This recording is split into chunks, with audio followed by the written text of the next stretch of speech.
বছর ঘুরে আবারও এলো কাঙ্ক্ষিত হজের মৌসুম। লাখো কণ্ঠে প্রতিধ্বনিত হবে লাব্বাইক আল্লাহুম্মা লাব্বাইক, অর্থাৎ আমি আপনার ডাকে সাড়া দিয়েছি, হে আল্লাহ আমি উপস্থিত। গুনাহ মাফির আকুল আকুতি আর অশ্রুসিক্ত নয়নে মহান আল্লাহর দরবারে আত্মসমর্পণ করতেই বছরের একটি নির্দিষ্ট সময়ে ধর্মপ্রাণ মুসলমানরা সমাবেত হন আরাফার ময়দানে। সব প্রতীক্ষা শেষে এবারে শুরু হতে যাচ্ছে হজের আনুষ্ঠানিক কার্যক্রম।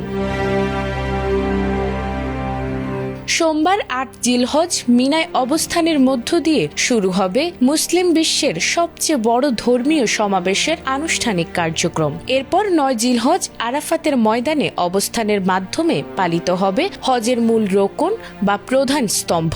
গত শুক্রবার সন্ধ্যায় আয়োজিত এক সংবাদ সম্মেলনে সৌদি আরবের পাসপোর্ট অধিদপ্তরের হজ কমান্ডিং অফিসার এ তথ্য জানিয়েছেন।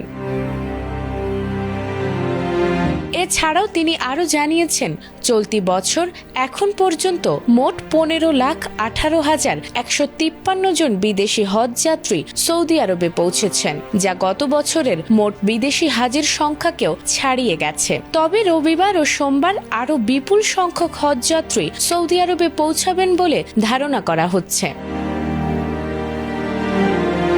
উল্লেখযোগ্য বিষয় হল ২০২৫ সালে মোট ১৬,৭৩,৩২০ জন ধর্মপ্রাণ মুসলিম হজ পালন করেছিলেন। এর মধ্যে সৌদি আরবের বাইরে থেকে আসা হজ যাত্রীর সংখ্যা ছিল ১৫,০৬,৫৭৬ জন। তবে এবারে সেই সংখ্যাও ছাড়িয়ে গেছে, আর তাই ধারণা করা হচ্ছে এবারের হজ আয়োজন গত বছরের তুলনায় আরও বড় পরিসরে অনুষ্ঠিত হতে যাচ্ছে।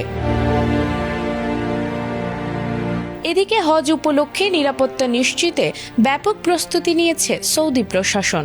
সব দিকেই রাখা হয়েছে কড়া নজরদারি। এছাড়াও এবছর বিভিন্ন নিরাপত্তা ও সেবামূলক সংস্থাগুলোর মধ্যেও রয়েছে চমৎকার সমন্বয়। এর ফলে আল্লাহর মেহমানরা স্বাচ্ছন্দ্য ও নিরাপত্তার সঙ্গে তাদের হজের ইবাদত সম্পূর্ণ করতে পারবেন।